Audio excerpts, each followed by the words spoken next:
নমস্কার, আমি শুভাশিস মুখোপাধ্যায় সমসারা যোগা ইনস্টিটিউটের তরফ থেকে আজকে অস্টিও আর্থারাইটিস এই রোগটির থেরাপি কিভাবে করতে হয় সেটা আলোচনা করব। আজকে আমার সাথে আমার কিছু স্টুডেন্ট এখানে উপস্থিত আছেন।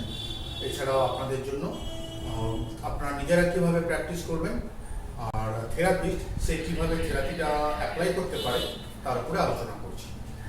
তো প্রথমে থেরাপির ব্যাপারে আমি প্রথমেই বলতে চাই যে ব্রিদিং এক্সারসাইজটা খুবই গুরুত্বপূর্ণ। ব্রিদিং যে কোনো রকমের এক্সারসাইজ স্কেডিউলের ভেতরে ব্রিদিংটা কিন্তু অবশ্যই থাকবে, সেটা থেরাপিউটিক পারপাস হোক বা যোগা হোক বা যে কোনো রকমের স্পোর্টস প্র্যাকটিসের জন্য হোক, যে কোনো রকম এক্সারসাইজের প্রথমেই থাকে ব্রিদিং এক্সারসাইজ। এখন এই অস্টিও আর্থারাইটিস যেহেতু একটা ডিজিজ এবং এটি বোন সংক্রান্ত, তো এখানে ব্রিদিংটা কিভাবে উপযুক্ত হতে পারে। ব্রিদিং এই কারণেই এটা খুবই দরকার, এটি হার্ট এবং লাংসের কার্ডিওভাস্কুলার এন্ডুরেন্স বৃদ্ধি করে আর লাংসের ক্যাপাসিটি বাড়ায়, ব্রিদিং ক্যাপাসিটি বাড়ায়, চেস্টের স্ট্রেংথ বাড়ায়, যেটা হয়তো ডাইরেক্টলি এফেক্টিভ নয়, ইনডাইরেক্টলি এটা অত্যন্ত গুরুত্বপূর্ণ। তো এই ব্রিথ এখানে আমি লিখেছি প্রথমেই ব্রিথ, তারপরে লিখেছি জয়েন্ট মোবিলাইজেশন, যেটাকে বলা হয় রেঞ্জ অফ মোশন। প্রত্যেকটা জয়েন্টের একটা নির্দিষ্ট রেঞ্জ অফ মোশন থাকে। সেই রেঞ্জ অফ মোশনের তার মুভমেন্টের বিভিন্ন রকম নাম হয়, সেটা যখন আমি পরে আস্তে আস্তে আসবো তখন সেই নামগুলিকে বলে সেগুলো আলোচনা করব। তো জয়েন্ট মোবিলাইজেশন। 3 নম্বরে হচ্ছে স্ট্রেচ। আগের দিন আলোচনা করেছিলাম সামান্য একটু, আজকে 3 নম্বরে আমি বলছি স্ট্রেচ।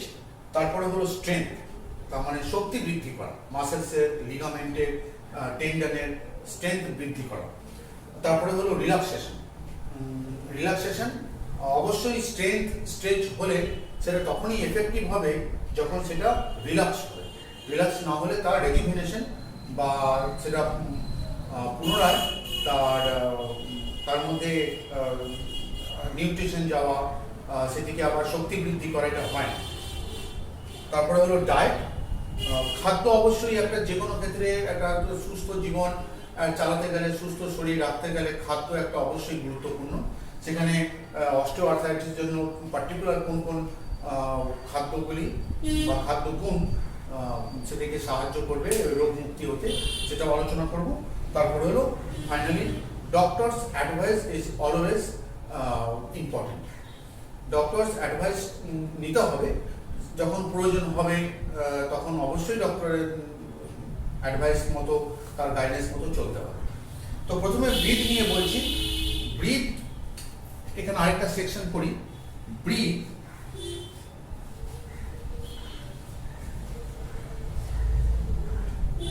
দুটি ভাগে আমরা সবাই জানি, ইনহেলেশন অ্যান্ড এক্সহেলেশন, বা প্রশ্বাস এবং নিঃশ্বাস। প্রশ্বাস হলো প্রযুক্ত যে শ্বাস বা প্রবিষ্ট যে শ্বাস, মানে যেটা আমরা গ্রহণ করছি, আর নিঃশ্বাস হলো নির্গত যে শ্বাস, যেটা আমরা আমাদের শরীর থেকে যেটা বেরিয়ে যাচ্ছে। তো দুটো ভাগে আমি করলাম, একটা হচ্ছে ইনহেল আর একটা হলো এক্সহেল। কিন্তু ব্যাপারটা যতটা সহজ মনে হয়, তার যদি ফিজিওলজিক্যালি, অ্যানাটমিক্যালি আমরা এটাকে আলোচনা করতে, যেটা একটা খুব ভাস্ট একটা সাবজেক্ট, কিন্তু মূলত ইনহেল এক্সহেল দুটো হলো, কিন্তু সেটি প্রত্যেক ব্যক্তি অনুযায়ী এটা ডিফার করে। এক একটি মানুষের তার breathing style, breathing capacity, breathing standard, তার চেস্টের মুভমেন্ট, শোল্ডার মুভমেন্ট, এটা এক এক রকম হয়। প্রকৃতপক্ষে খুব ভালো ব্রিদিং করে এরকম ব্যক্তি যারা এক্সারসাইজ করে না, খুঁজে পাওয়া খুব মুশকিল। কেননা আমরা সবসময়তেই ব্রিথ কম্প্রোমাইজ করে চলি। যে কোনো আমাদের হ্যাবিচুয়ালি আমরা যে কোনো ক্ষেত্রে ব্রিথটা যে ঠিক কী হচ্ছে, কীভাবে হচ্ছে, অতটা ফোকাস করি না। আমরা মনে করি এটা অটোমেটিক হচ্ছে, এতে অতটা খেয়াল রাখার দরকার নেই। সেই জন্য আমরা সব ক্ষেত্রে ব্রিথটাকে একটুখানি শ্যালো করে দিই, বা ব্রিথ একটুখানি খুব ছোট হয়ে যায়।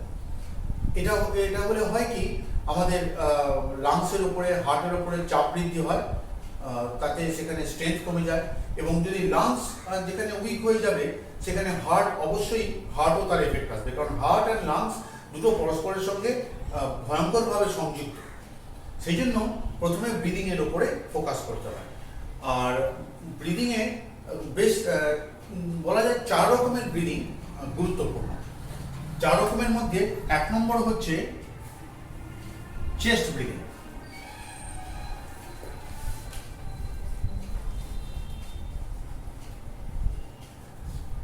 2 নম্বর হলো অ্যাবডোমিনাল ব্রিদিং।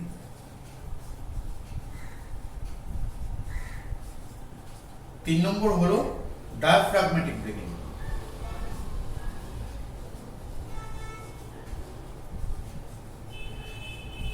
আর 4 নম্বর হলো টোটাল ব্রিদিং।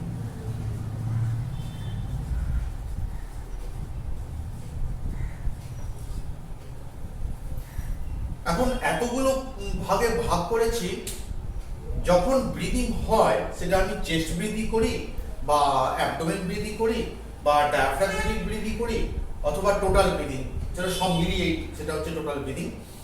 তো যে কোনো ব্রিদে কিন্তু অ্যাকচুয়ালি সবগুলো কম্বিনেশন একসাথেই হয়, কিন্তু আলাদা আলাদাভাবে আমরা সেটা ব্যাখ্যা করছি।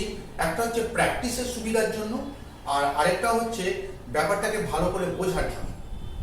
এই দুটো কারণে আমরা এটাকে এতগুলো ভাগে ভাগ করেছি। কোনো কোনো ক্ষেত্রে বলা হয় ক্ল্যাভিকুলার ব্রিদিং বলে আরেকটা ব্রিদিং বলা হয়, যেখানে আমাদের লাংসের আপার লোব ঠিক ক্ল্যাভিকুলের নিচে অবধি থাকে।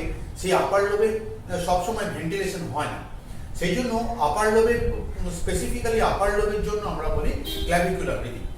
তো এই আবার অনেক ক্ষেত্রে যোগের যখন আমরা প্র্যাকটিস করাই তখন আমরা বলি প্রাণায়াম, কিন্তু প্রাণায়াম আর ব্রিদিং এই দুটি সম্পূর্ণ আলাদা জিনিস। ব্রিদিং হলো মেকানিক্যাল, আর প্রাণায়াম হলো কিছুটা সাইকিক, বা এর ভিতরে কিছু ব্রিদিং জন্য আমরা যেরকমভাবে ফোর্স ইউজ করি, যেরকমভাবে স্ট্রেংথ ইউজ করি, প্রাণায়াম কিন্তু একদম এফোর্টলেস। সেই জন্য ব্রিদিং আর প্রাণায়াম জিনিসটা এক নয়।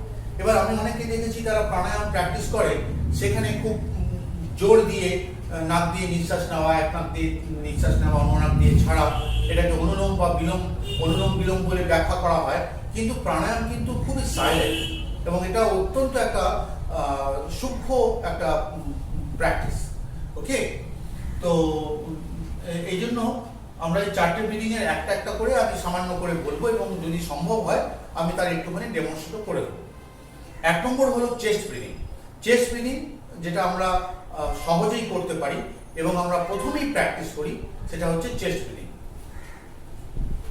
ইনহেল করার সময় রিব কেজ আর চেস্ট একটু সামান্য উপরে উঠবে, আর এক্সহেল করার সময় চেস্ট নামবে। Just simple like this. আমরা ইনহেল করব, চেস্ট এক্সপ্যান্ড হবে, এক্সহেল করব, চেস্ট নামবে। এটা হচ্ছে চেস্ট ব্রিদিং। তো এখানে এরকম কোমরে হাত নিয়ে, তবে হ্যাঁ আরেকটা এখানে একটা ব্যাপার আছে, সেটা হলো এই ব্রিদিং সবসময় যে দাঁড়িয়ে করতে হবে এটাও নয়। এটাও পেশেন্ট অনুযায়ী বা ব্যক্তি অনুযায়ী কিন্তু নির্ভর করে। আমি শুয়েও শুরু করাতে পারি, আবার ইনক্লাইন বা একটু অ্যাঙ্গেল নিয়ে কোনো একটা অ্যাঙ্গুলার কোনো বেডে শুয়ে করতে পারি, বসে করতে পারি, তারপর দাঁড়িয়ে করতে পারি, আবার উপর হয়ে শুয়ে সেভাবেও ব্রিদিং করতে পারি। যেরকম প্রয়োজন হবে সেইভাবে ব্রিদিং প্র্যাকটিস করা উচিত। এমন নয় যে আমাকে দাঁড়িয়েই করতে হবে। আমি শুরুটা আমি একটা চেয়ারে বসে বা মাটিতে বসেও করতে পারি, আবার মাটিতে শুয়েও শুরু করতে পারি। অনেক ক্ষেত্রে বলা হয় যে মাটিতে শুয়ে সেটাকে অনুধাবন করা, ব্রিদিংটা আমার ঠিক কোনখানে হচ্ছে, এই জন্য মাটিতে শুয়ে ব্রিদিং করা উচিত। কাজে চেস্ট ব্রিদিং আমার প্রয়োজন হলে আমি মাটিতে শুয়েও করতে পারবো, আবার বসেও করতে পারবো, দাঁড়িয়েও করতে পারবো। প্রত্যেকটা ব্রিদিং, এই মূলত চেস্ট ব্রিদিং এবং অ্যাবডোমেন ব্রিদিং, এর সাথে তারপরে আসছে ডায়াফ্রাগমেটিক ব্রিদিং। এই ব্রিদিং আমাদের বডি মুভমেন্টের সাথে একদম সংযুক্ত হয়ে আছে। ব্রিদিং ছাড়া বডি মুভমেন্ট সম্ভব নয়, আর বডি মুভমেন্ট ছাড়াও ব্রিদিং ভালোভাবে সম্ভব নয়। তো এই সব ব্যাখ্যা করতে হয়তো একটু সময় লাগবে, আমি একটা পর একটা এপিসোডে আস্তে আস্তে করে বলবো। তো তো প্রথমে একটু চেস্ট ব্রিদিং, যেটা সিম্পল ভার্সন, সেটাকে আমি একটু দেখানোর চেষ্টা করছি। হাত রয়েছে কোমরের উপরে, আমি এরকম সোজা দাঁড়িয়ে আছি। আমি ইনহেল করব, আমার চেস্ট উঠবে, আমি এক্সেল করব, চেস্ট নামবে।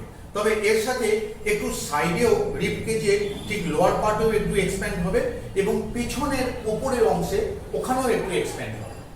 কোনো কোনো ক্ষেত্রে হয় কি, আমাদের যে ভার্টিব্রা ইনহেল করার সময় একটুখানি সামনের দিকে একটুখানি নেমে যেতে চায়, কিন্তু সেটাকে ধরে রাখার জন্য আমাকে মেরুদণ্ডকে একটুখানি স্টেডি রাখতে হবে।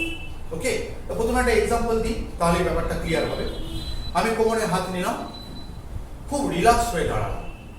দাঁড়ানোর সময় শুরুর সময়তে কাঁধকে একটুখানি নামিয়ে এবং একটুখানি পেছনে ঠেলে, যাতে সামান্য একটুখানি কাঁধে একটু টেনশন তৈরি হয়, এইভাবে আমাদের দাঁড়াতে হবে। আমাদের নেক সম্পূর্ণ relax, facial muscles relax, chest relax. সহজভাবে দাঁড়িয়ে ইনহেল যখন করব তখন ইন্টেনশনালি একটু চেস্ট উপর দিকে তুলতে হবে।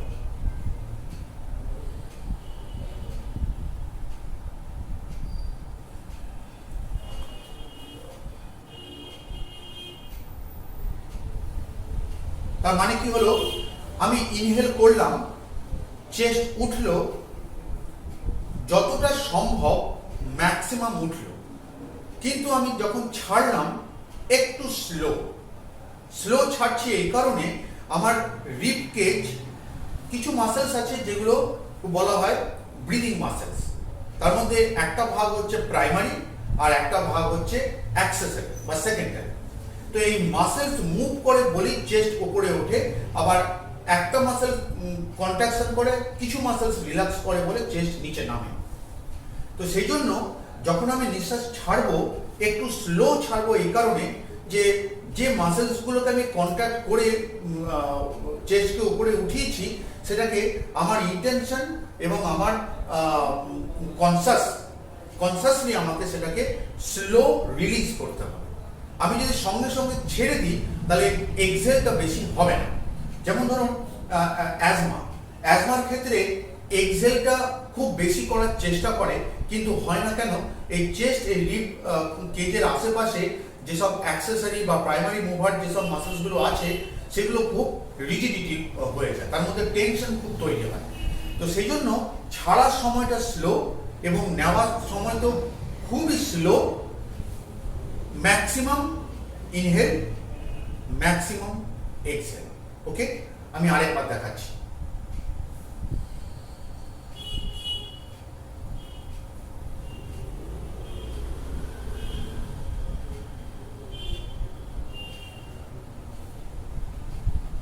এই হলো একবার, বলতে পারেন 1 রাউন্ড ইনহেল অ্যান্ড এক্সহেল। এবারে আমি একটু আগে বললাম যে কেউ কেউ পিঠটাকে বা মেরুদণ্ডকে একটু সামনে ঠেলে দেয়। তারা করে কি, যাদের প্রথম বিগিনারদের জন্য যাদের একটা টেন্ডেন্সি কি থাকে, প্রথমেই কাঁধটা একটু সংকুচিত হয় আর নিঃশ্বাস নেওয়ার সময় এই কোমর এবং মেরুদণ্ডকে একটু সামনে ঠেলে দেয়। এই জন্যেই কোমরকে মেরুদণ্ডকে ঠিক পজিশনে স্টেডি ধরে রাখতে হবে। এটা যেহেতু একদম শুরুতে সম্ভব হয় না, সেই জন্য আমরা চেয়ারে বসিয়ে করাই অথবা মাটিতে বসিয়ে উইথ সাপোর্ট করতে হয়। এটা একবার করা হলো, এরকম শুরুর ক্ষেত্রে 10 বার করা যেতে পারে, তারপরে বিশ্রাম। তারপরেও ব্যক্তি বিশেষে সেটা নির্ভর করে। কেউ হয়তো 10 বারের জায়গায় 5 বার করতে পারলো, কেউ হয়তো 10 বারের জায়গায় তাকে 12 বার করতে পারলো, কিন্তু সে সম্পূর্ণ টায়ার্ড হয়ে যাচ্ছে না, তার আগে থামতে হবে। আমি এতটাই করাবো না যেখানে সে শুধু ব্রিদিং করেই টায়ার্ড হয়ে যাবে। খুব ফাস্ট করাবো না, প্রচন্ড জোর দিয়ে করাবো না, কারণ ব্রিদিং করাতে গেলে তার জন্য স্ট্রেস বৃদ্ধি না হয়। যদি স্ট্রেস বেড়ে যায় তাহলে কিন্তু সেই ব্রিদিংটা ঠিক মতো তার কাজ করলো না, তাহলে আমি আমার যেটুকু আমার ক্যাপাসিটি বা পোটেনশিয়াল তার ম্যাক্সিমামে চলে গেছে, অতটাও করা যাবে না। সবসময় মাথায় খেয়াল রাখতে হবে যে আমি লাস্ট পয়েন্ট এখানে উল্লেখ করেছি রিল্যাক্সেশন একটা প্রত্যেকটা ক্ষেত্রে খুবই গুরুত্বপূর্ণ ব্যাপার। কাজে আমি নিঃশ্বাস নিলাম, নিঃশ্বাস ছাড়লাম, কনসাসলি করলাম, স্লো করলাম, কিন্তু ম্যাক্সিমাম পোটেনশিয়ালে গেলাম। আমি যদি এখন 5 বার নিঃশ্বাস নেওয়া ছাড়া তাড়াতাড়ি করি, তারপরে আমি হাঁপাতে থাকবো, তবে সেটা কিন্তু এফেক্টিভ নয়। শুরুর ক্ষেত্রে এটা দরকার নেই। তো এটা একটা জাস্ট আমি একটা আউটলাইন বলছি। আমি যদি এখন খুব বেশি ব্যাখ্যা করি তাহলে হয়তো একটা ভিডিওতেও সম্পূর্ণ হবে না। সেই জন্য আমরা স্টেপ বাই স্টেপ আরো অনেক, এবং এই প্রত্যেকটির উপরে আরো নতুন করে ব্যাখ্যা করে আরো ভিডিও আমরা আপলোড করব। দ্বিতীয় হলো অ্যাবডোমেন ব্রিদিং। অনেক ক্ষেত্রে বলা হয় কপালভাতি বা ভস্ত্রিকা। আর অ্যানাটমিক্যাল বা ফিজিওলজিক্যাল অ্যাবডোমিনাল ব্রিদিং অনেকটা বলতে পারেন একই রকম। তো অ্যাবডোমেন ব্রিদিং এ কি হয়, আমরা নিঃশ্বাস নিলাম, অ্যাবডোমেনটা বাইরে এলো, এটা কিন্তু ন্যাচারাল। আমি যখন নিঃশ্বাস নিই তখন চেস্ট ওঠে, ডায়াফ্রাম সেটা একটুখানি নামে এবং অ্যাবডোমেনটা একটু নামে। আমি যখন নিঃশ্বাস ছাড়ি তখন ডায়াফ্রামটা ওপরে ওঠে এবং অ্যাবডোমেনটা ভেতরে যায়। এটা হচ্ছে ন্যাচারাল ফিজিক্যাল টেন্ডেন্সি বা সিস্টেম। যখন আমি অ্যাবডোমেন ব্রিথ করব, আমি নিঃশ্বাস নেব, তখন আমার ফোকাস চেস্ট নয়, তখন আমার ফোকাস অ্যাবডোমেন। এবার আমি নিঃশ্বাস নিলাম, আস্তে আস্তে অ্যাবডোমেন মাসেলসকে লুজ করলাম, অ্যাবডোমেন বাইরে এলো। আমি নিঃশ্বাস ছাড়লাম, আস্তে আস্তে অ্যাবডোমেন মাসেলসকে একটুখানি ফোর্স দিয়ে ভেতরের দিকে ঠেললাম, আবার নিঃশ্বাস নিলাম, অ্যাবডোমেন বাইরে এলো, নিঃশ্বাস ছাড়লাম, অ্যাবডোমেন ভেতরে গেল। এটা হচ্ছে ন্যাচারাল। এবারে এর অ্যাগেনস্টে আরেকটা করতে পারি, আমি নিঃশ্বাস নিলাম, অ্যাবডোমেনকে ছাড়লাম না, অ্যাবডোমেন ভেতরে গেল, আবার নিঃশ্বাস ছাড়লাম, অ্যাবডোমেন রিলিজ করলাম। জেনারেলি যারা একটু স্ট্রেসফুল হয়, ব্রিদিং প্র্যাকটিস করে না, তাদের ক্ষেত্রে যদি বলা হয় প্রথম দিন যে আপনি ব্রিদিং করুন, সে কিন্তু এই ধরনের অ্যাবডোমেন ব্রিথটাই করবে। তাকে যদি নিঃশ্বাস নিতে বলা হয়, সে সঙ্গে সঙ্গে অ্যাবডোমেন মাসেলসকে টাইট করে দেবে, একটু ভেতরে টানবে, এবং যখন নিঃশ্বাস ছাড়তে বলা হয় তখন সে অ্যাবডোমেনকে ছাড়বে। এটা হচ্ছে নেগেটিভ ব্রিদিং, এবং এরও অনেকগুলি এই ধরনের ব্রিদিংকে নেগেটিভ ব্রিদিংও বলা যেতে পারে, যেটা খুব স্ট্রেসফুল। এতে ঠিক মতো লাংসের ক্যাপাসিটি বাড়বে না, স্ট্রেস তৈরি হবে। সেই জন্য প্রথমে natural breathing, abdomen breathing practice করে তারপর তার reverse breathing, abdomen breathing practice করা উচিত। তো এটা খুব সহজভাবে এটাই হচ্ছে অ্যাবডোমেন ব্রিদিং। অ্যাবডোমেন ব্রিদিংকে ভালো করে বুঝতে গেলে আমাদেরকে মাটিতে শুয়ে পেটের উপরে একটা হাত রেখে খুব রিল্যাক্স হয়ে নিঃশ্বাস নেওয়া ছাড়া করলে আমরা অ্যাবডোমেন ব্রিদিং বুঝতে পারবো যে প্রত্যেকবার নিঃশ্বাস নেওয়ার সময় একটুখানি অ্যাবডোমেন রিলিজ হচ্ছে, ছাড়ার সময় একটু অ্যাবডোমেন নামছে। এটা আবার অনেক সময় তো ঠিক মতো বোঝা যায় না। আমি হাত দিলাম কিন্তু নিঃশ্বাস নেওয়ার সময় অ্যাবডোমেনটা উঠলো না নামলো, এটা একটা স্পাইনের পজিশনের উপরেও খানিকটা ভ্যারি করে। সেই জন্য কি ছোট একটি বালির বস্তা পেটের উপরে রেখে তারপর মাটিতে শুয়ে অ্যাবডোমেন ব্রিথ প্র্যাকটিস করানো হয়, তার ওই সেন্স অফ মুভমেন্ট এটা তৈরি করার জন্য। তো এটা একটা ছোট্টভাবে অ্যাবডোমেন ব্রিদিং হলো। এটাও ধরুন ওই 5 বার থেকে 10 বার এরকম প্র্যাকটিস করা যেতে পারে। 3 নম্বর হলো ডায়াফ্রাগম্যাটিক ব্রিদিং। এটি বোঝা সবচেয়ে কঠিন, এটা প্র্যাকটিস করাও কঠিন। যারা খুব হাইলি স্কিলড বা দীর্ঘদিন ধরে যোগা করছেন, স্পোর্টসের সঙ্গে যুক্ত আছেন, তারা সাধারণত ডায়াফ্রাগম্যাটিক ব্রিদিংটাই করে এবং এটাই সবচেয়ে এফেক্টিভ। ডায়াফ্রাগম্যাটিক ব্রিদিং তখনই হবে যখন চেস্টের মুভমেন্ট কম হবে, অ্যাবডোমেনের মুভমেন্ট কম হবে।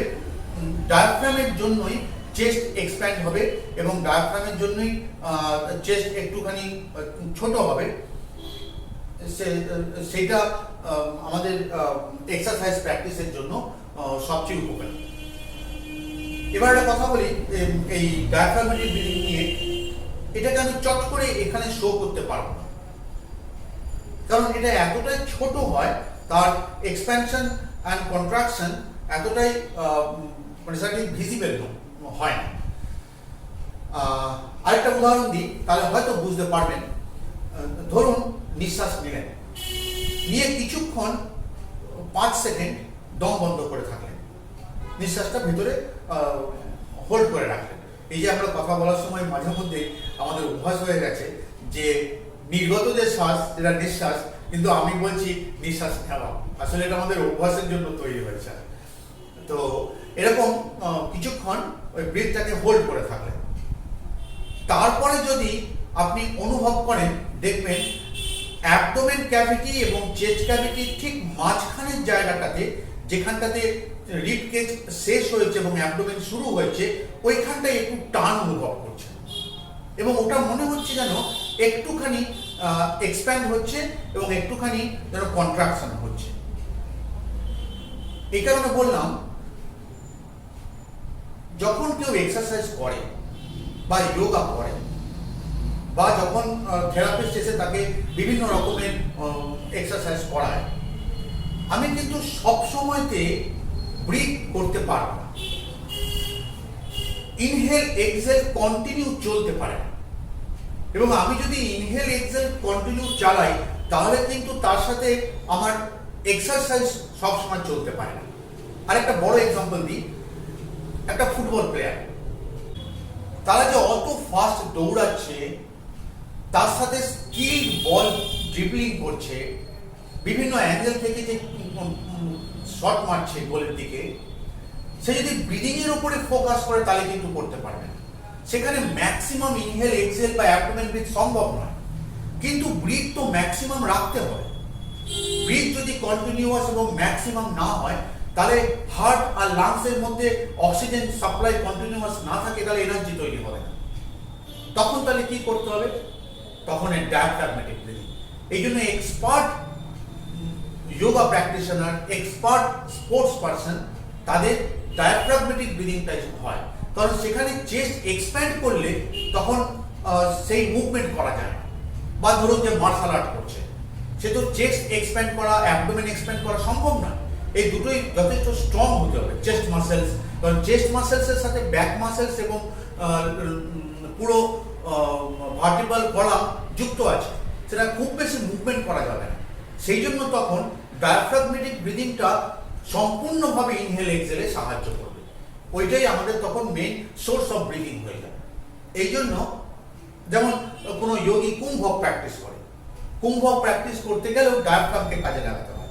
কুম্ভক হচ্ছে দীর্ঘ সময় ধরে ব্রিথকে শরীরের মধ্যে ধরে রাখা, একটা হয় ইন্টারনাল, একটা হয় এক্সটার্নাল। তো এই কুম্ভকের জন্য ডায়াফ্রামের দরকার। আমি একটা মুভমেন্ট করতে গেলাম, সেটা যোগা আসন হোক অথবা যে কোনো আদার টাইপ অফ মুভমেন্টস হোক, সেখানে আমি ব্রিথের জন্য চেস্ট এক্সপ্যান্ড করতে পারবো, কিন্তু ব্রিথটা সেখানে অত্যন্ত গুরুত্বপূর্ণ। তখন ডায়াফ্রামটা এক্সপ্যান্ড হবে আর ডায়াফ্রামটা রিল্যাক্সেশন হবে। তো এই জন্য ডায়াফ্রামেটিক ব্রিদিংটা একদম শেষের দিকে প্র্যাকটিস করা উচিত। প্রথমে চেস্ট ব্রিথ, অ্যাবডোমেন ব্রিথ বেশ কিছুদিন, অন্তত পক্ষে 2-3 সপ্তাহ প্র্যাকটিস করে, তারপর যদি মনে হয় হ্যাঁ এবার আমি ডায়াফ্রাগমেটিক ব্রিদিংটা বুঝতে পারছি, তখনই তার উপরে খেয়াল রাখা উচিত। লাস্টে হলো টোটাল ব্রিদিং। এই 3টে ব্রিদিং একসাথে পারফর্ম করে, এটা হচ্ছে টোটাল ব্রিদিং। টোটাল ব্রিদিং এ আমি যেমন নিঃশ্বাস নেওয়া ছাড়াটাও সম্পূর্ণ করব না, অ্যাবডোমেনটাকেও সম্পূর্ণ রকমের এক্সপ্যান্ড বা রিল্যাক্সেশন করব না, ডায়াফ্রাগমেটিক এর উপরেও আমার কিছুটা কন্ট্রোল থাকবে। এই 3টেকে মিলিয়ে মিশিয়ে যে ব্রিদিং, সেটা হচ্ছে টোটাল ব্রিদিং। এখানে আমাদের যে ন্যাচারাল ব্রিদিংটাকে আমরা আরো ভালো করে নিয়ন্ত্রণ করব। তো এই 4 রকমের ব্রিদিং আমরা আজকে আলোচনা করেছি। ক্ল্যাভিকুলার ব্রিদিংটাও আমি একটু বলে নিচ্ছি যে ক্ল্যাভিকল এর আমাদের লাংসের 3টে ভাগ থাকে, একটা আপার লোব, একটা মিডিল লোব, একটা লোয়ার লোব। তবে রাইট লাংসে 2টো পার্ট থাকে, একটা আপার লোব এবং একটা লোয়ার লোব। এই আপার লোব তার উপরের কিছুটা অংশ এই ক্ল্যাভিকলের নিচে চেস্ট ক্যাভিটি পর্যন্ত এসেছে। সাধারণত আমরা যেরকম ব্রিদিং করি, এতে এখানটা ভেন্টিলেশন হয় না। ভেন্টিলেশন মানে হচ্ছে সেখানে কার্বন ডাই অক্সাইড সেল থেকে বেরিয়ে আসা এবং অক্সিজেন সেলে ঢোকা, এই প্রসিডিওরটা হয় না। সাধারণত ওখানে কিছুটা এয়ার স্ট্যাগন্যান্ট থাকে। তো এই জন্য ক্ল্যাভিকুলার ব্রিদিং এর ক্ষেত্রে এই ক্ল্যাভিকলটাকে একটু এক্সপ্যান্ড করা, যাতে আপার লোবের ভেতর ভেন্টিলেশন হতে পারে, এটাই হলো ক্ল্যাভিকুলার ব্রিদিং। তো এই 4টে রকমের ব্রিদিং এর মধ্যে যদি আমরা কোনো থেরাপিস্ট বা কোনো রকমের যোগা ক্লাস আমরা শুরু করতে যাই, তখন প্রথমে চেস্ট ব্রিথ দিয়ে শুরু করব। আমি যে এক্সাম্পলটা দিলাম ওটা হচ্ছে একদম বেসিক এবং একদম সিম্পল ফর্মে। এছাড়াও অনেক রকমের আছে, হাত দিয়ে হতে পারে, কাঁধ দিয়ে হতে পারে, আসনের থ্রু দিয়ে হতে পারে। তো সেগুলোকে আমরা যখন আরো ফোকাস করে এক একটা ব্রিদিং প্রসিডিওর নিয়ে ভিডিও তৈরি করব, তখন আমরা সেগুলো আলোচনা করব। তার ব্রিদিং হলো এইটা। সেকেন্ড হলো জয়েন্ট মোবিলাইজেশন। জয়েন্ট মোবিলাইজেশনকে আমি আগের দিন হয়তো বলেছিলাম, রেঞ্জ অফ মোশন। প্রত্যেকটা জয়েন্টের একটা নির্দিষ্ট রেঞ্জ অফ মোশন থাকে। সবচেয়ে ফ্রি জয়েন্ট দুটো, একটা হচ্ছে শোল্ডার জয়েন্ট বা শোল্ডার গার্ডেন, আর আরেকটা হচ্ছে হিপ জয়েন্ট বা হিপ গার্ডেন, ওকে, পেলভিক গার্ডেন। তো এই শোল্ডার জয়েন্ট যদি আমি বলি তার ফুল রেঞ্জ অফ মোশন কি, তাহলে এই রাইট হ্যান্ড ফ্লেকশন করলাম, সম্পূর্ণ উপরে উঠলো,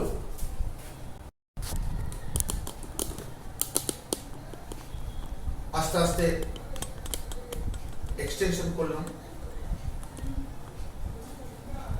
সম্পূর্ণ নিচে নাম। এইটা হলো ফুল রেঞ্জ অফ মোশন। আবার শোল্ডার জয়েন্টের আরো মুভমেন্ট আছে, অ্যাবডাকশন অ্যাডাকশন। আমি এই বাইরের দিকে নিয়ে গেলাম, তুললাম, ফুল, এটাও বলতে পারেন ফুল রেঞ্জ অফ মোশন। এরপরে এটা আবার ফ্লেকশনের দিকে চলে যাচ্ছে, আবার এটা হচ্ছে অ্যাডাকশন।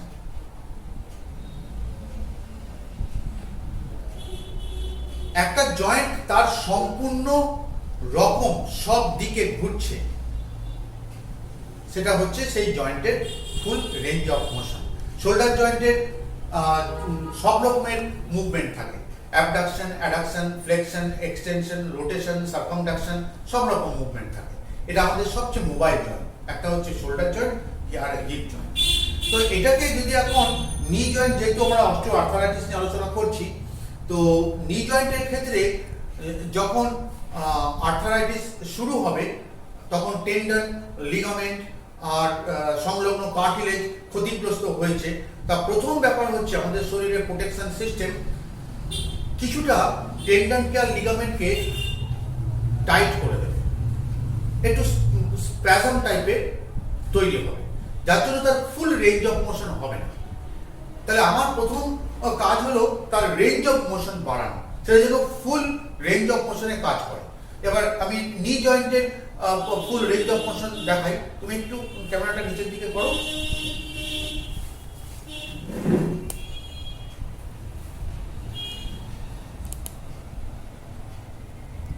ওকে, নি জয়েন্টের ফুল রেঞ্জ অফ মোশন এইটা হলো এক্সটেনশন আর এইটা হলো ফ্লেকশন। এই সামনে গেলাম এক্সটেনশন আর এইটা হলো ফ্লেকশন।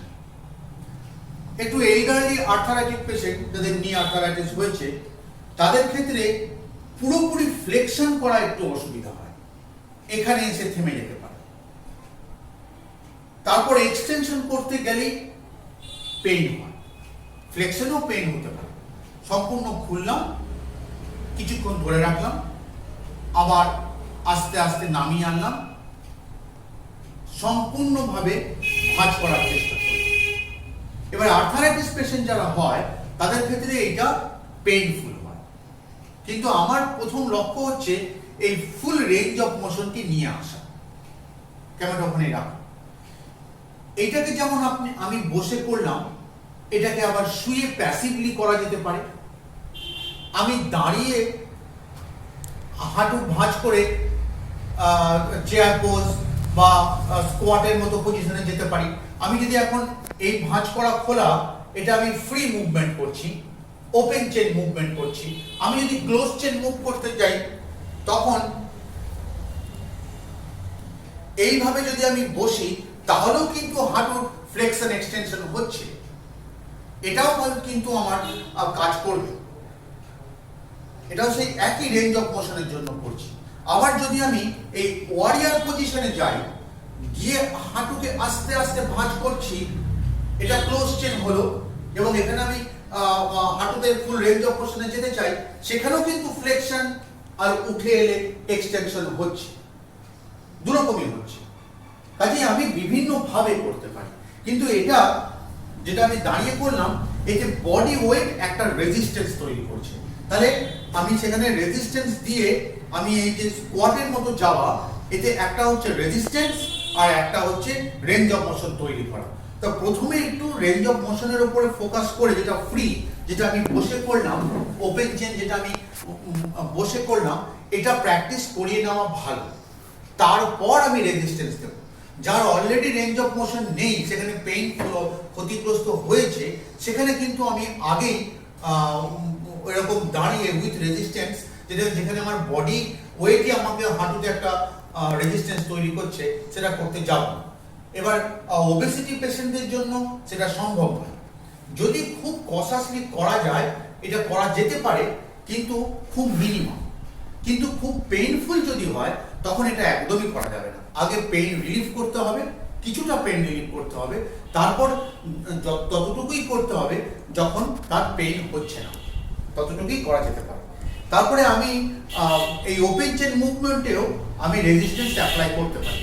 তুমি তাহলে আমরা জয়েন্ট মোবিলাইজেশনে আমি বললাম, যেখানে পেশেন্ট নিজে থেকে করছে, এটা হচ্ছে অ্যাক্টিভ জয়েন্ট মোবিলাইজেশন, যেখানে আমি তাকে গাইডেন্স করছি, এইটা করুন, এইভাবে তুলুন, এইভাবে নামান, এতটা তুলুন, এতটা নামান।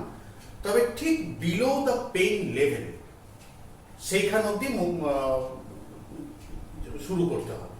পেইন লেভেল যেন ক্রস না করে। তার মানে আমি তুলতে বললাম, ঠিক যেখানে বলছে এর চেয়ে বেশি তুললে পেইন হচ্ছে, তার আগে অবধি, তার চেয়ে বেশি লিমিট ক্রস করা যাবে না। এরপরে জয়েন্ট মোবিলাইজেশন হতে পারে প্যাসিভলি, যেটা থেরাপিস্ট করে দেবে। থার্ড হতে পারে ডাইনামিকলি। ডাইনামিকটা কিরকম হবে? অ্যাসিস্টেড অথবা ফ্রি। যখন আমি আবার প্র্যাকটিক্যাল দেখাবো, তখন সেটাকে একটু ব্যাখ্যা করব। একটা উদাহরণ দিতে পারি, যে এই হাতটাকে আমি তুললাম,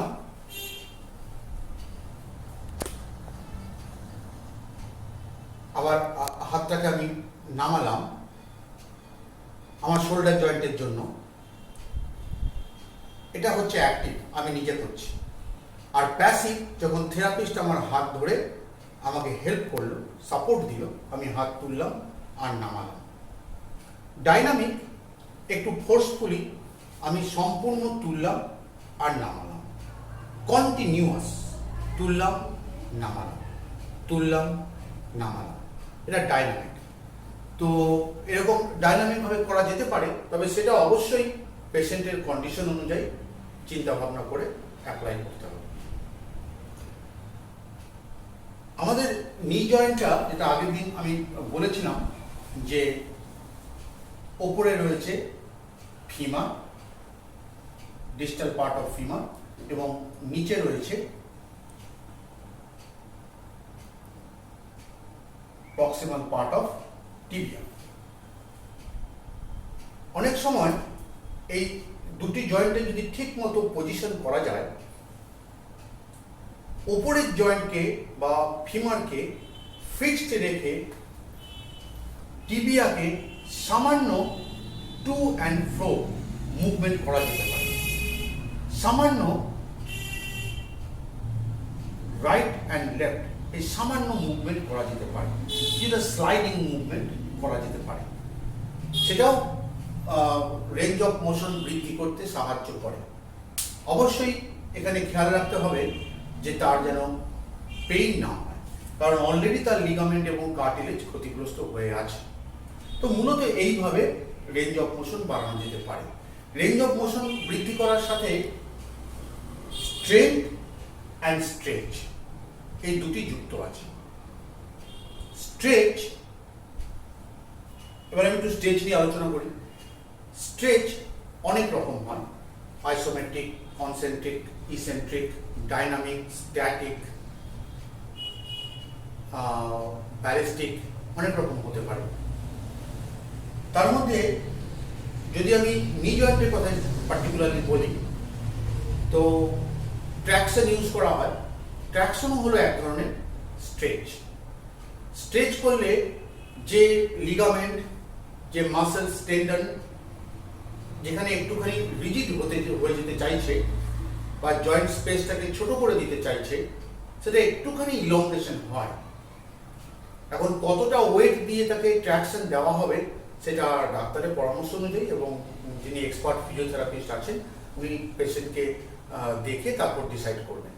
আর ম্যানুয়ালি তার থাইকে বা ফিমারকে সেটাকে একটা বেল্ট দিয়ে উনি যে বেডে থাকবেন সেখানে ফিক্সড করে তারপর লোয়ার লিম্বকে বা lower part of the leg সেটাকে ধরে নিয়ে আরেক হাত দিয়ে ম্যানুয়ালি সেটাকে গ্রিপ করে নিয়ে খুব হালকাভাবে স্ট্রেচ করতে হবে, যাতে ওই জয়েন্টের আশেপাশের লিগামেন্ট, টেন্ডন সামান্য একটুখানি রিল্যাক্স হয় আর মাসেলসের ভেতরেও যে একটা রিজিডিটি এসেছে সেটাও যেন একটুখানি ফ্লেক্সিবল হয়। তবে সেটাও খুব কশাসলি করা উচিত। এবারে প্যাসিভ স্টেজ, এটা আরও অনেকভাবে হতে পারে। যেমন যদি কোনো জায়গাতে যদি কোনো ভালো মেশিন থাকে, আজকাল তো অনেক জায়গাতে ট্র্যাকশনের জন্য অনেক রকমের অ্যাডভান্স মেশিন বেরিয়েছে, সেখানে বেল্ট দিয়ে অ্যাঙ্কেলের কাছে বেল্ট বেঁধে তাকে ঠিক মতো অ্যাডজাস্ট করে নিয়ে সেখানে টান দেওয়া হয়। এটাও এক ধরনের প্যাসিভ স্টেজ হলো। তো এইভাবে প্যাসিভ স্টেজ করা যায়। আর অ্যাক্টিভ স্টেজ যদি আমাকে করতে হয়, সেখানে বিভিন্ন রকমের যোগাসন আছে। যোগাসনের থ্রু দিয়ে অ্যাক্টিভ স্টেজ করা যেতে পারে, যেখানে আমি নিজেই আমার পাকে কোনো একটা নির্দিষ্ট পজিশনে রেখে আমি আপার বডিকে মুভ করছি, এভাবে হতে পারে। অ্যাসিস্টেড যদি স্টেজ হতে হয় আর কি, তাহলে কোনো একটা উঁচু জায়গাতে পাকে রেখে সেখানে স্টেজ করা যেতে পারে। উঁচু জায়গাতে গোড়ালিকে রেখে তারপর থাইয়ের কাছ থেকে আস্তে আস্তে নামানো যেতে পারে, সেটা হয় অ্যাসিস্টেড স্টেজ। এটাও এক ধরনের প্যাসিভ স্টেজ, কিন্তু এখানে কোনো একটা ব্লক বা কোনো একটা ওয়ালকে সাপোর্ট রেখে স্টেজ হতে পারে। আর যোগাসনের মাধ্যমে কিভাবে হতে পারে, আমাদের দাঁড়ানোর যে আসনগুলো আছে বা আমরা বসে যে ধরনের আসন করি, যেমন পশ্চিমোত্তাসন, জানুশিরাসন, আবার আমরা লাইন পজিশনে পায়ে বেল্ট ধরে হাত দিয়ে সেটাকে উপর দিকে আস্তে আস্তে টানা, সাইডে টানা, ইকুয়েস্টিয়ান পশ্চার বা অশ্ব সঞ্চালন আসন, এর মাধ্যমে হতে পারে। দাঁড়িয়ে ত্রিকোণাসনও করা যেতে পারে, পার্শ্ববক্ষাসনও হতে পারে। তবে পেশেন্টের কন্ডিশন অনুযায়ী এটা হচ্ছে প্রসারিত পদোত্তনাসন, এখানেও হতে পারে। তবে পেশেন্টের কন্ডিশন অনুযায়ী তাকে উইথ সাপোর্ট বা উইদাউট সাপোর্ট তার বডির কীরকম পশ্চার করলে তার ঠিক পার্টিকুলার সেই পয়েন্টে পেইন ফ্রি হয়ে সে মুভমেন্ট করতে পারছে সেটা দেখে নিয়ে করানো উচিত। আমরা প্র্যাকটিক্যালের সময় আমরা আবার এটাকে ভালো করে ডেমনস্ট্রেট করব। স্টেজের পরে এলো স্ট্রেংথ। এখন স্ট্রেংথ আর রেঞ্জ অফ মোশন এই তিনটেই অঙ্গাঙ্গিভাবে যুক্ত। স্ট্রেংথ কীরকমভাবে হয়? স্ট্রেংথ হয় isometric strength, concentric strength, eccentric strength, dynamic strength. একই রকমভাবে অনেক রকমভাবে স্ট্রেংথ বাড়ানো যেতে পারে। যেমন আমি উৎকাটাসন করলাম একটু আগে, যেখানে আমি দেখালাম যে সেখানে আমার বডি ওয়েটটাই রেজিস্ট্যান্স, ওটাই থাই মাসেলসের স্ট্রেংথ বাড়াবে। এবার স্ট্রেংথ যেমন লিগামেন্টের বাড়াতে হবে, সেরকম মাসেলসের বাড়াতে হবে, সেরকম টেন্ডনেরও স্ট্রেংথ বাড়াতে হবে। স্ট্রেংথ যদি না বাড়ানো যায় তাহলে পরে বডি ওয়েটকে, হাঁটুর মূল কাজ হচ্ছে বডি ওয়েটকে ধরে রাখা, আমাদের লোকোমোশনে সাহায্য করা। তো কাজের মাসেলসে যদি স্ট্রেংথ না বাড়ানো হয় তাহলে কিন্তু তার পেইন কমবে না, আর পেইন যদি না কমে সে ঠিক মতো হাঁটাচলা করতে পারবে। কাজে মাসেলসের স্ট্রেংথ বাড়ানো আইসোমেট্রিক্যালি প্রথম ট্রাই করা উচিত। যেরকম তাকে মাটিতে সে বসলো, বসে বেল্ট দিয়ে পায়ে পাতা দুটো ধরলো, দুটো পাকে সামনে রেখে এবার বেল্টটাকে টেনে খুব শক্ত করে থাইকে ধরে রাখা। বিভিন্ন ক্ষেত্রে অ্যাডভাইস করেন যারা মেডিকেল প্র্যাকটিশনার অ্যাডভাইস করেন কোয়াড্রিসেপস কন্ট্রাকশন, সেটাকে বসে করানো হয়, আবার পশ্চিমোত্তাসনের মাধ্যমে সেটাও করা যেতে পারে। চেয়ারে বসে পাকে উঠিয়ে, যেটা আমি একটু আগে দেখালাম, কোয়াড্রিসেপসকে খুব শক্ত করে ধরে রাখা, সেটাও হতে পারে। তবে শুধু কোয়াড্রিসেপসের স্ট্রেংথ করলে হবে না, কোয়াড্রিসেপস, অ্যাডাক্টার, গ্লুটিয়াস এগুলোরও কিন্তু স্ট্রেংথ বাড়াতে হবে, কারণ সম্পূর্ণ সব মাসেলস একে অন্যের সাথে কোঅর্ডিনেটিভলি কাজ করে। একটা কাজ যখন স্ট্রেংথ বাড়ায় তখন আরেকটা হয়তো তাকে সাপোর্ট করে বা স্টেবিলিটি রাখে। কাজে সম্পূর্ণভাবে সব মাসেলসগুলোরই স্ট্রেংথ বাড়াতে হবে। এই জন্য আলাদা আলাদা মুভমেন্ট চয়েস করে, কখনো রেজিস্ট্যান্স দিয়ে, কখনো বেল্ট দিয়ে, কখনো দাঁড়িয়ে আসনের মাধ্যমে বিভিন্ন রকমভাবে মাসেলসের স্ট্রেংথ বাড়াতে হবে। তারপর হলো রিল্যাক্সেশন। এবারে আমি স্ট্রেচ করলাম, আমি জয়েন্ট মোবিলিটি করলাম, আমি স্ট্রেংথ বাড়ালাম, কিন্তু তখনই সেটা ফুললি বেনিফিশিয়াল হবে যখন তাকে আমি ফাইনালি রিল্যাক্সেশন মুভমেন্ট করাবো। শুধুমাত্র শবাসনের শুলেই যে রিল্যাক্সেশন হবে এটা কিন্তু সত্যি নয়, তাকে রিল্যাক্সেশন করানোটাও প্র্যাকটিস করাতে হবে। যখন আমি ব্রিথ প্র্যাকটিস করালাম তখনও রিল্যাক্সেশন লাগবে, আবার যখন আমি স্ট্রেংথ দিলাম তারপরেও রিল্যাক্সেশন করতে হবে। সে শবাসনের শুয়ে হয়তো হলো, কিন্তু তার মধ্যেও একটা লাইট মুভমেন্ট, খুব হালকা মুভমেন্ট, যেমন সুইংিং, লেগ সুইংিং। তারপরে চেয়ারের উপরে বসে খুব লাইটভাবে আমার লোয়ার লেগকে সুইং করানো, বসে পায়ের পাতাটাকে সামান্য বাইরের দিকে করা, ভেতর দিকে করা, এইভাবে রিল্যাক্সেশন করে তারপরে আমরা সেই থেরাপিউটিক সেশন শেষ করব। এরকম আস্তে আস্তে ডেভেলপ করব। যে হয়তো কখনো পেশেন্টের একটু ব্যথা বাড়তেও পারে, তখন একটুখানি এক্সারসাইজের পরিমাণটা কমিয়ে দিতে হবে। আবার যখন দেখা যাচ্ছে সে স্টেডিলি ইমপ্রুভ করছে, আস্তে আস্তে তার এক্সারসাইজের পরিমাণটা বাড়াতে হবে, স্ট্রেংথ বাড়াতে হবে, মোবিলিটির ওপর আরও বেশি জোর দিতে হবে। হয়তো কখনো কখনো একটুখানি প্রেশার দেওয়া যেতে পারে, সেটা অবস্থার পরিপ্রেক্ষিতে। যদি দেখা যায় যে সে সেটা নিতে পারছে তখন দেওয়া যেতে পারে। তো প্রথমেই ব্রিদিং প্র্যাকটিস এবং সবার লাস্টে ব্রিদিং প্র্যাকটিস, সব কিছু হয়ে যাওয়ার পর একবার ব্রিদিং করতে হবে। কারণ এত কিছু যে এক্সারসাইজ করলাম তার জন্য শরীরে টক্সিন তৈরি হলো, হার্টের ওপরে তার এফেক্ট এলো। সেই জন্য হার্টকে আর লাংসকে আবার পুনরায় ব্রিদিং করে তাকে একটু তার মধ্যে একটু শক্তি বৃদ্ধি করে তারপরে আমাকে সেই থেরাপিউটিক সেশন শেষ করতে হবে। কারণ ব্রিদিং ছাড়া, ব্রিদিং দিয়ে শুরু করে ব্রিদিং ছাড়া যদি আমি শেষ করি তাহলে কিন্তু হার্ট রিল্যাক্স হলো না, হার্টের কিন্তু রেজুভিনেশন হলো না। লাংস অতটা স্ট্রেস নিল, তার হয়তো তার লাংসের ক্যাপাসিটি কম আছে, ফাইনালি ব্রিদিং করে সে যে এক্সারশনটা হয়েছে তার পুনরায় তাকে আবার এনার্জেটিক করে তারপর আমি রিল্যাক্সেশন দিয়ে আমি সেশন শেষ করব। তো এরকম এই কয়টা প্রসিজিওর হবে।